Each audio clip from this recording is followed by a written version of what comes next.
नेर बार असोसिएशनची सन 2020-2021 ची कार्यकारिणी गठीत करण्यासाठी सर्व सदस्यांची सभा झाली। सभेमध्ये सर्वानुमते बिनविरोध ॲडव्होकेट विनायक देशमुख यांची अध्यक्ष म्हणून निवड करण्यात आली। परंतु इतर पदांकरिता एकमत न झाल्याने निवडणूक प्रक्रिया ॲडव्होकेट R.A. जुनघरे निवड निर्णय अधिकारी यांनी सुरू केली। त्यानुसार उमेदवारी अर्ज भरण्याच्या दिनांक 1 डिसेंबर रोजी उपाध्यक्ष पदाकरिता ॲडव्होकेट मनीषा पांगारकर, सचिव पदाकरिता ॲडव्होकेट वसंत ठाकरे आणि कोषाध्यक्ष पदाकरिता ॲडव्होकेट हरीश शर्मा यांचे एकमेव अर्ज प्राप्त झाले।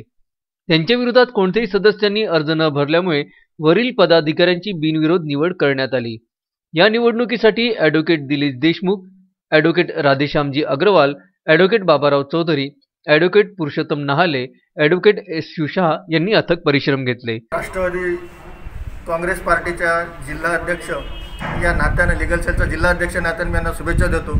यांनी वकिलांचे प्रश्न जास्तीत जास्त मांडावे आणि वकिलांसाठी खरोखर आपली बाजी लावून आपले प्रयत्न करावे आणि पुढच्या कार्यकारीसाठी किंवा पुढच्या कार्यकाळासाठी यांना मी शुभेच्छा देतो। नवनाथ दरोई, विदर्भ न्यूज, नेर।